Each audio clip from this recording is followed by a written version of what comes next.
Thank you. Thank you. Thank you. Thank you for joining me today. This was going to be a speech on Hillary Clinton and all of the bad things, and we all know what's going on, and especially how poor she'd do as president in these very, very troubled times of radical Islamic terrorism.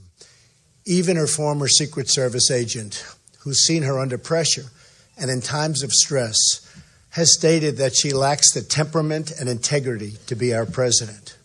There will be plenty of opportunity to discuss these important issues at a later time, and I will deliver that speech very, very soon. But today, there is only one thing to discuss: the growing threat of terrorism inside of our borders.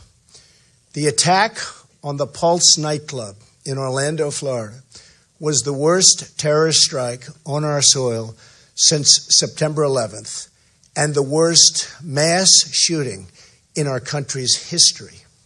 So many people, just hard to believe, but just so many people dead, so many people gravely injured, so much carnage, such a disgrace.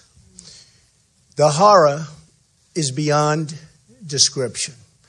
The families of these wonderful people are totally devastated, and they will be forever. Likewise, our whole nation, and indeed the whole world, is devastated.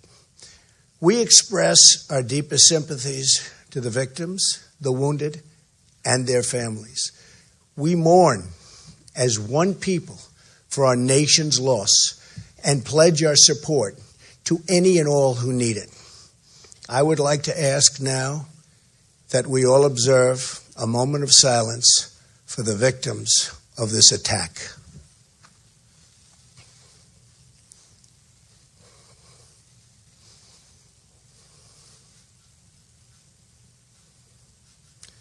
Thank you. Our nation stands together in solidarity with the members of Orlando's LGBT community. They have been through something that nobody could ever experience. This is a very dark moment in America's history.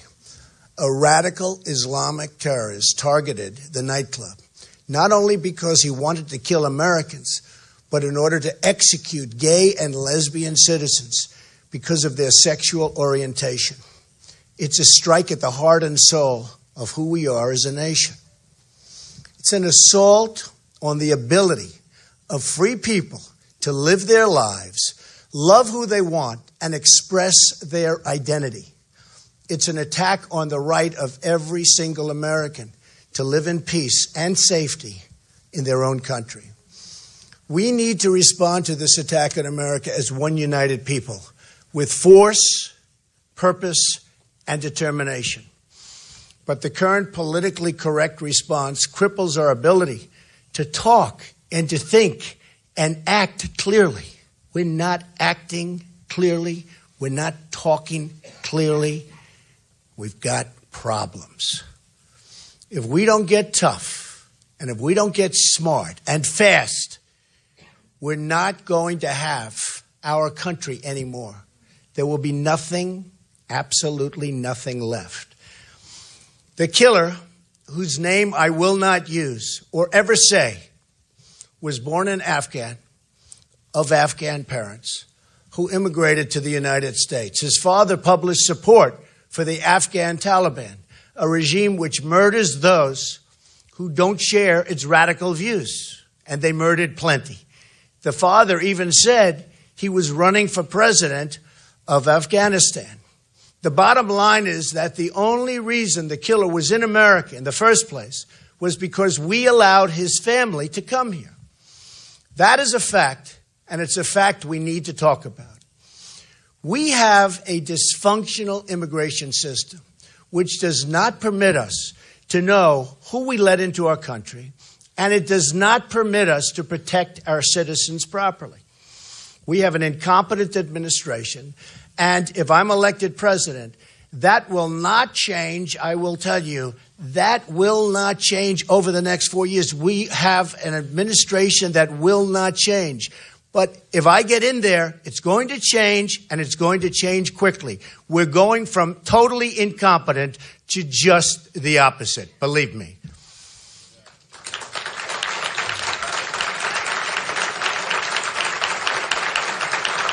Thank you. With 50 people dead, and perhaps more ultimately, and dozens more wounded, we cannot afford to talk around issues anymore.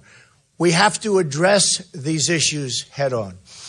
I called for a ban after San Bernardino and was met with great scorn and anger.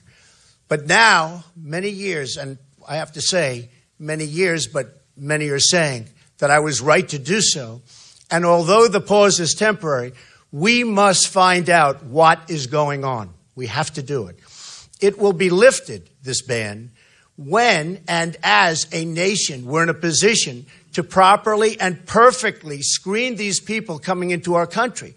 They're pouring in, and we don't know what we're doing. The immigration laws of the United States give the president powers to suspend entry into the country of any class of persons. Now, any class, it really is determined and to be determined by the president for the interests of the United States. And it's as he or she deems appropriate. Hopefully, it's he in this case. Thank you. I will use this power to protect the American people. When I'm elected, I will suspend immigration from areas of the world where there is a proven history of terrorism against the United States, Europe, or our allies, until we fully understand how to end these threats. After a full... Thank you. And by the way, we have no choice. After a full, impartial, and really long overdue security assessment, we will develop a responsible immigration policy that serves the interests and values of America.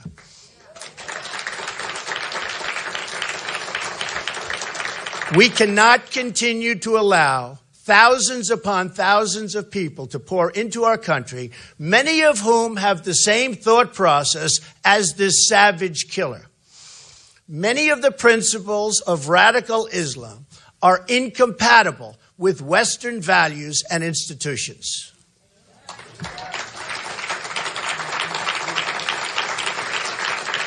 Remember this, radical Islam is anti-woman, anti-gay, and anti-American.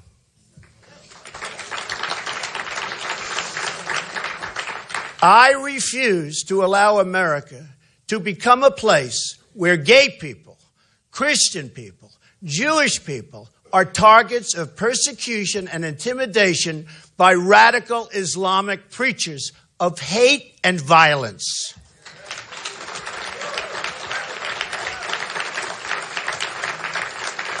This is not just a national security issue. It's a quality of life issue. If we want to protect the quality of life for all Americans, women and children, gay and straight, Jews and Christians, and all people, then we need to tell the truth about radical Islam, and we need to do it now.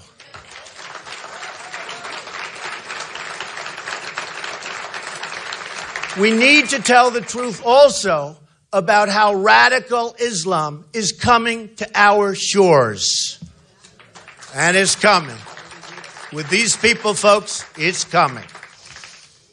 We're importing radical Islamic terrorism into the West through a failed immigration system and through an intelligence community held back by our president.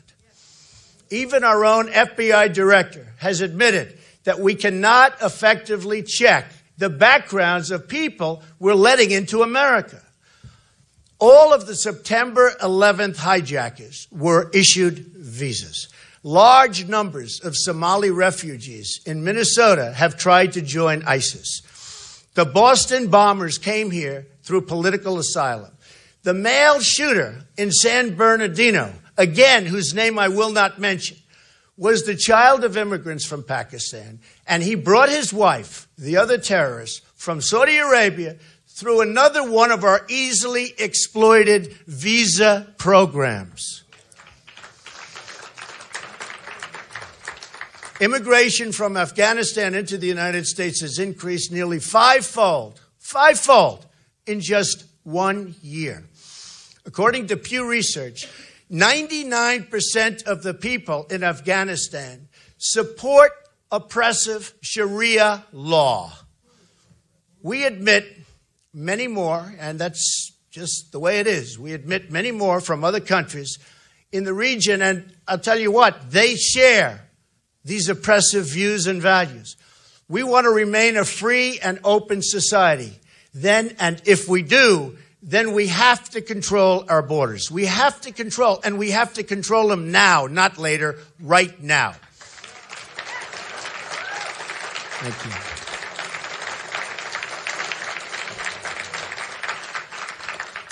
Yet Hillary Clinton, for months, and despite so many attacks, repeatedly refused to even say the words radical Islam until I challenged her yesterday, and guess what? She will probably say them. She sort of has said them, but let's see what happens. She really has no choice, but she doesn't want. However, she's really been forced, and she has been forced to say these words. She supports, and the reason is, she supports so much of what is wrong, and what is wrong with this country, and what's going wrong with our country and our borders. She has no clue, in my opinion, what radical Islam is, and she won't speak honestly about it if she does, in fact, know. She's in total denial, and her continuing reluctance to ever name the enemy broadcasts weakness across the entire world. True weakness.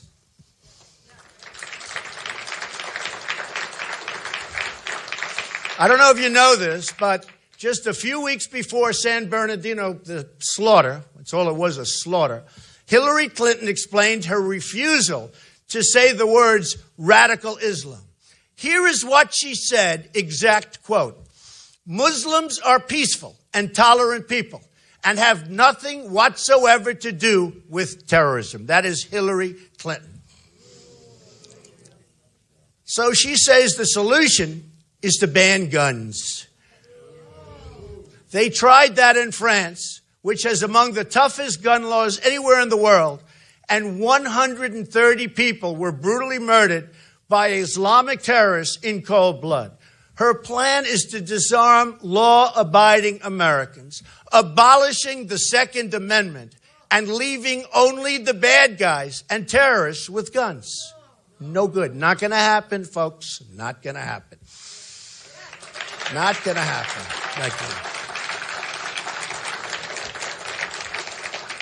She wants to take away Americans' guns and then admit the very people who want to slaughter us. Let them come into the country. We don't have guns. Let them come in. Let them have all the fun they want.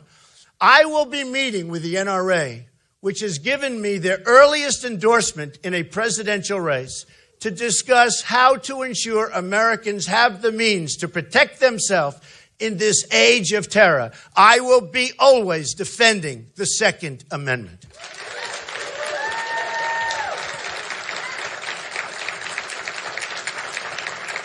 Thank you. Thank you.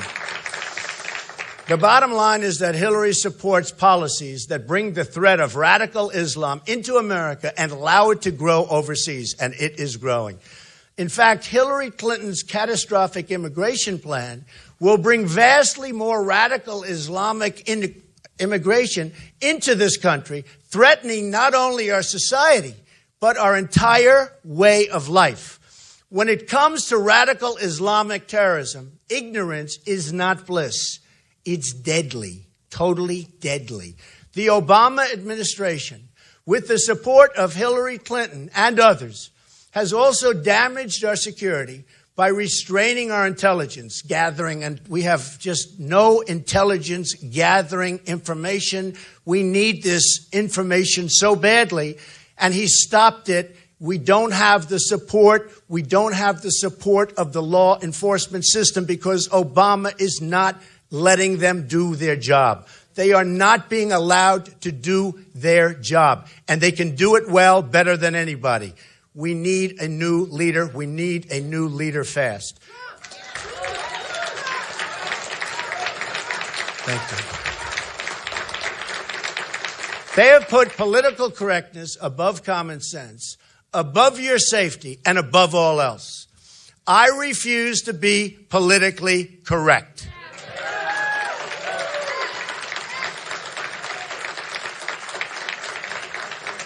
I want to do the right thing. I want to straighten things out, and I want to make America great again. The days of deadly ignorance will end, and they will end soon if I'm elected. As president, I will give our intelligence community, law enforcement, and military the tools they need to prevent terrorist attacks. And they don't have those tools now. We need an intelligence gathering system second to none. Second to none. That includes better cooperation between state, local, and federal officials and with our allies, very importantly. I will have an attorney general, a director of national intelligence, and a secretary of defense who will know how to fight the war on radical Islamic terrorism.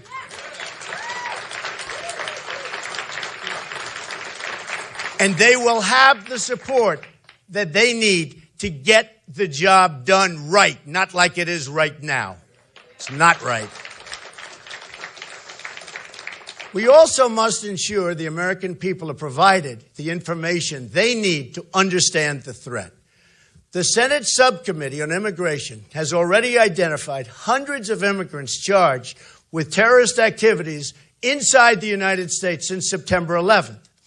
Nearly a year ago, the Senate Subcommittee asked President Obama's Department of Justice, State, and Homeland Security to provide the immigration history of all terrorists inside the United States. These departments refused to comply. Nobody even knows why. They refused to comply. President Obama must release the full and complete immigration histories of all individuals implicated in terrorist activities of any kind since September 11th. So important. The public has a right to know how these people got here, how they came onto this great land. Why are they here?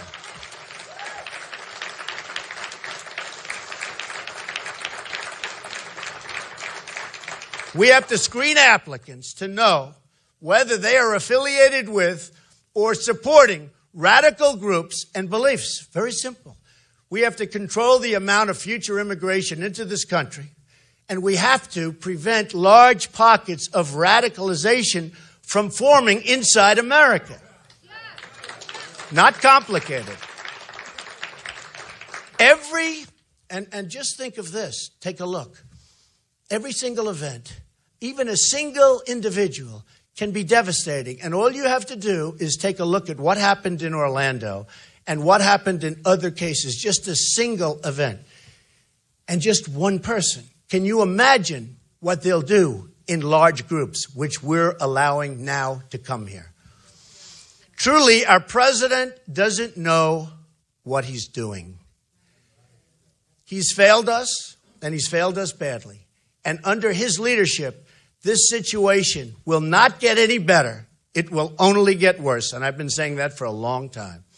Each year, the United States permanently admits 100,000 immigrants from the Middle East and many more from Muslim countries outside of the Middle East. Our government has been admitting ever-growing numbers year after year without any effective plan for our own security. In fact, Clinton's State Department was in charge of admissions and the admission process for people applying to enter from overseas. Having learned nothing from these attacks, she now plans to massively increase admissions without a screening plan, including a 500% increase in Syrian refugees coming into our country. Tell me, how stupid is that? This could be a better, bigger, more horrible version than the legendary Trojan horse ever was. Altogether, under the Clinton plan, you'd be admitting hundreds of thousands of refugees from the Middle East with no system to vet them or to prevent the radicalization of the children and their children. Not only their children, by the way, they're trying to take over our children and convince them how wonderful ISIS is and how wonderful Islam is, and we don't know what's happening. The burden is on Hillary Clinton to tell us why she believes immigration from these dangerous countries should be increased without any effective system to screen. We're not screening people. So why don't we have an effective screening system? We don't. We're being laughed at all over the world. The burden is on Hillary Clinton to tell us why we should admit anyone into our country who supports violence of any kind against gay and lesbian Americans. The burden is on Hillary Clinton to tell us how she will pay for it. Her plan will cost hundreds of billions of dollars long term. Wouldn't this be money better spent rebuilding America for our current population, including the many poor people already living here? We have cities, we have inner cities, we have poverty all over, and this is how we're spending billions of dollars. We have to stop the tremendous flow of Syrian refugees into the United States. We don't know who they are, they have no documentation, and we don't know what they're planning, and we won't unless we have proper supervision and proper leadership, in which case they're out of here. What I want is common sense. I want a mainstream immigration policy that promotes American values. That's a choice I put before the American people. A mainstream immigration policy designed to benefit America, or Hillary Clinton's radical immigration policy designed to benefit politically correct special interests. That's all it is. We've got to get smart and tough and vigilant, and we've got to do it now, because later is too late, going to be too late for our country. The media talks about homegrown terrorism, but Islamic radicalism, and that's a very, very important term, a term that the president refuses to use, and the networks that nurture it are imports from overseas, whether you like it or whether you don't like it. Yes, there are many radicalized people already inside our country as a result of poor policies of the past. But the whole point is that we will be much, and it will be easier to deal with our current problem if we don't keep on bringing people who add to the problem. And that's what they're doing. We're letting all of these people, hundreds of thousands of people, come in. And all they're doing is adding to this incredible problem we have. For instance, the controversial mosque attended by the Boston bombers had at its founder, and as its founder, an immigrant from overseas charged in an assassination plot. This shooter, and amazingly, in Orlando, was the child of an immigrant father who supported one of the most repressive regimes on earth. Why would we admit people who support violent hatred?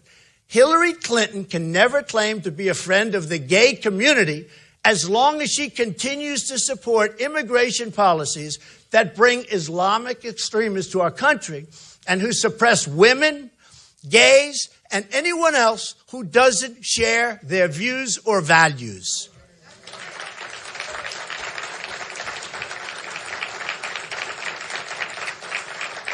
She can't have it both ways.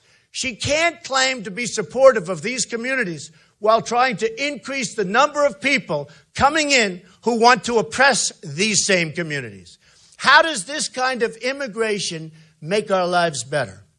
How does this kind of immigration make our country better? Why does Hillary Clinton want to bring people in vast numbers, who reject our values? Why? Explain. Ask yourself, who is really the friend of women and the LB and LGBT community? Donald Trump with actions or Hillary Clinton with her words? I will tell you who the better friend is, and someday I believe that will be proven out big league.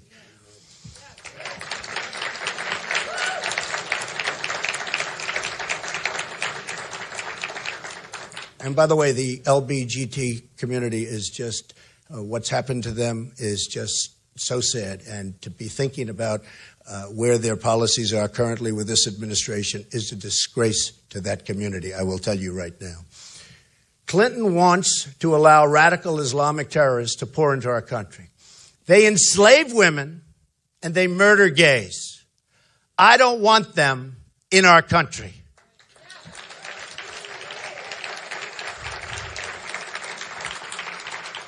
Immigration is a privilege, and we should not let anyone into this country who doesn't support our communities, all of our communities, every single one of them. America has already admitted 4 times more immigrants than any country on earth, anybody in the world, 4 times more, at least, because we don't even know who's coming in. And we continue to admit millions more with no real checks or scrutiny. Not surprisingly, wages for our workers haven't budged in almost 20 years. You wonder why we get the crowds. You wonder why we get this tremendous support. You wonder why I've gotten more votes than any Republican in any primary in the history of the Republican Party. Take a look at that. Take a look at your security, but take a look at the wages. For 18 years, they've been stagnant. They've even gone down. So whether it's a matter of national security or financial security, we can't afford to keep on going like this, cannot afford it. We owe $19 trillion in debt and no longer have any options. Our communities from all backgrounds are ready for some relief. This is not an act of offense against anyone. It's really an act of defense.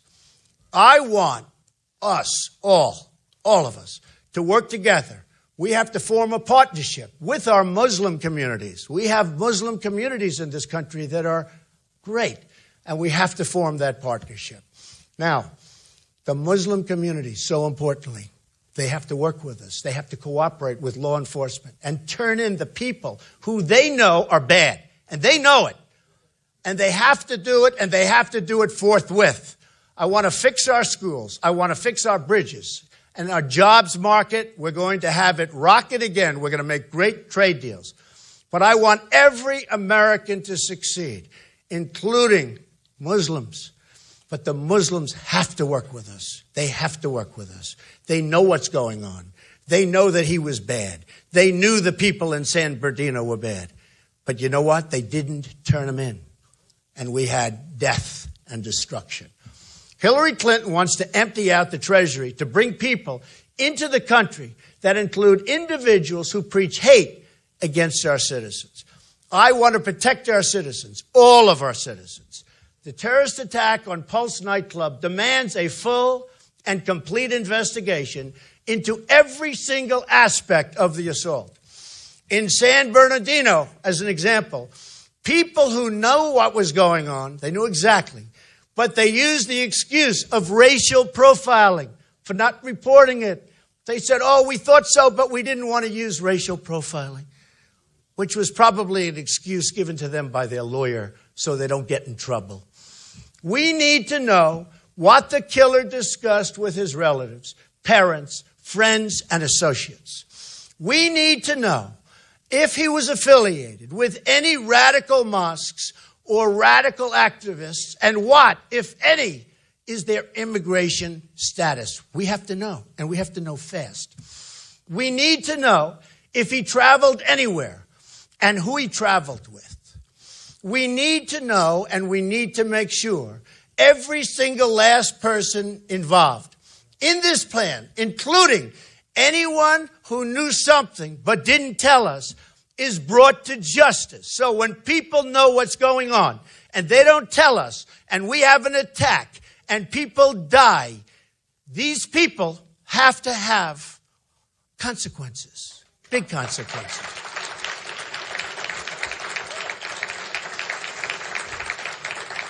America must do more, much more, to protect its citizens, especially people who are potential victims of crimes based on their backgrounds or sexual orientation, as you just saw in Orlando. It also means we must change our foreign policy. The decision to overthrow the regime in Libya, then pushing for the overthrow of the regime in Syria, among other things, without plans for the day after, have created space for ISIS to expand and grow like nobody has ever seen before. These actions, along with our disastrous Iran deal, have also reduced our ability to work in partnership with our Muslim allies in the region. That is why our new goal must be to defeat Islamic terrorism, not nation building. No more nation building. It's never going to work. And by the way, we've spent almost $5 trillion over the years on trying to nation build in the Middle East. And it has been a complete and total disaster. We're further away now than we were 15 years ago. For instance, the last major NATO mission was Hillary Clinton's war in Libya. That mission helped unleash ISIS on a new continent. I've said NATO needs to change its focus and stop terrorism. We have to focus on terrorism, and we have to stop terrorism. Since I've raised that criticism, and it's okay, I've gotten no credit for it, but these are minor details, NATO has since announced a new initiative, front page of the Wall Street Journal 4 days ago, focused on just that. America must unite the whole civilized world in the fight against Islamic terrorism.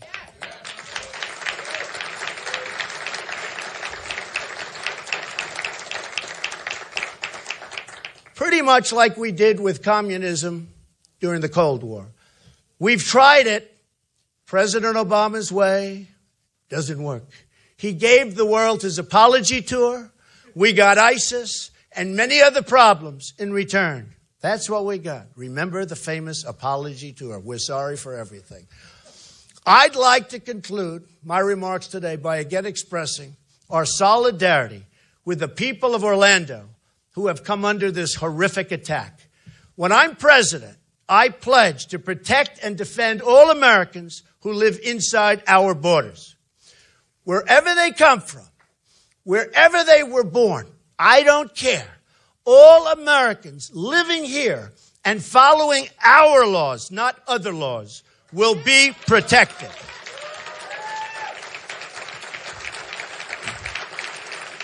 Thank you. Thank you.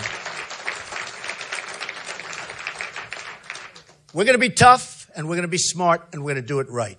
America will be a tolerant and open society. America will also be a safe society. We will protect our borders at home. We will defeat ISIS overseas. We have no choice. We will ensure every parent can raise their children in peace and safety. We will make America rich again. We will make America safe again. We will make America great again. Thank you. Thank you very much. Thank you very much. Thank you.